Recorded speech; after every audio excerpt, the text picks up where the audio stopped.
1999 பாரதிய ஜனதாவோட நாடாளுமன்றத்தில் கூட்டணி போட்டு நீங்க வச்சீங்களோ இல்லையோ, 2001 சட்டமன்ற தேர்தலில் பாரதிய ஜனதாவோட கூட்டணி அமைச்சீங்களோ இல்லையோ, போட்டிட்டீங்களோ இல்லையோ. அது மட்டுமல்ல, 1999 நாடாளுமன்ற தேர்தலில் இன்னைக்கு திமுக போட்டியிட்டு வெற்றி பெற்று மத்தியில் அமைச்சராக இருந்தாங்க. திமுக கட்சி சேர்ந்தவங்க முரசொலி மாறன் மத்திய அமைச்சராக இருந்தார். இந்த படத்தை பாருங்க. யாரு? திரு கருணாநிதியும் முரசொலி மாறன்.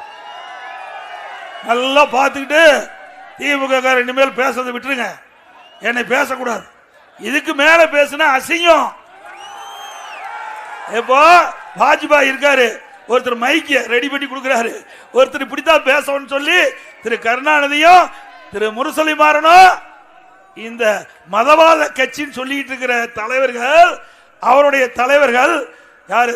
திரு ஸ்டாலினுடைய தலைவர்கள், உதயநிதி ஸ்டாலினுடைய தலைவர்கள் யாரு? அவங்க அப்பா தான் தலைவர். அவருக்கு அவர் 2 பேரும் யாரோட இருக்காங்க? திரு வாஜ்பாயோட இருக்கிறாங்க. அது மட்டும் இல்ல, முரசொலி மாறன் உடல்நிலை சரியில்லாம போச்சு, மருத்துவமனையில் ஓராண்டு சிகிச்சை பெற்று வந்தார். அப்ப இலாக்கால மந்திரியா கொடுத்திருந்தாங்க பாரதிய ஜனதா கட்சி அரசாங்கம், பாரதிய ஜனதா அரசாங்கம். அவர் முரசொலி மாறன் மரணம் அடைஞ்ச பிறகு அவருடைய இறுதி சடங்கு வாஜ்பாய் அவர்கள் பிரதமராக இருந்து அந்த இறுதி சடங்குல கலந்துகிட்டு அஞ்சலி செலுத்தினார். அஞ்சலி செலுத்தி அவர் வீட்டுக்கு போய் 15 நாள்ல அந்தர் பல்ட்டி அடிச்சு காங்கிரஸ் கட்சிக்கு போயிட்டாங்க. பாரதிய ஜனதா கட்சியில இருந்து காங்கிரஸோட கூட்டணி அமைச்சாங்க. நீ கூட்டணி வைக்காத கட்சியே கிடையாது. எங்களை பத்தி பேசுறதுக்கு தகுதி இருக்குதா ஸ்டாலின் அவர்களே?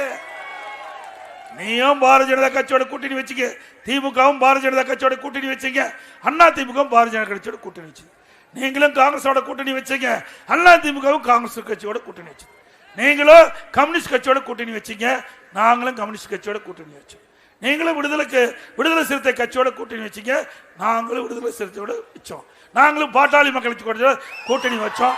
இப்போ நீயே வச்ச.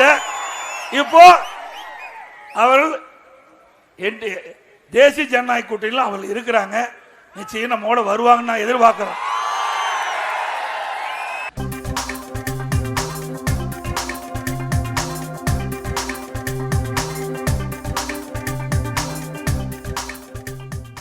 பிளே ஸ்டோர் மற்றும் ஆப் ஸ்டோரில் இருந்து பாலிமர் செயலியை QR கோடு மூலம் பதிவிறக்கம் செய்யுங்கள்.